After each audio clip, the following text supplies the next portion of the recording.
আপনি কি কখনো রাতে নিজেকে কারো চোখে খুঁজেছেন?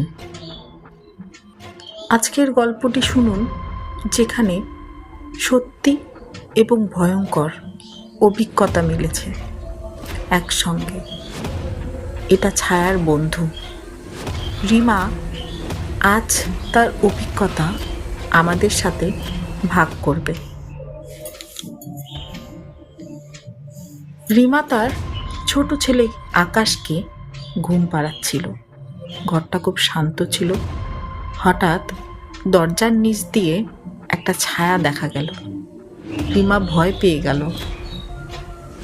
কিন্তু ভেবে নিল হয়তো বাতাসের ছায়া। পরের রাতে ছায়াটি আবার দেখা গেল, এবার স্পষ্ট। একটা ছোট মেয়ে। ছায়া যেন রিমার দিকে তাকাচ্ছে, কিন্তু রিমা জানে তার ঘরে কোনো মেয়ে নেই। ছায়া ধীরে ধীরে রিমা ও আকাশের সাথে খেলা শুরু করলো। খেলতে খেলতে রিমা বুঝলো এটা শুধুই খারাপ নয়, যেন তারা একাকিত্ব দূর করতে এসেছে।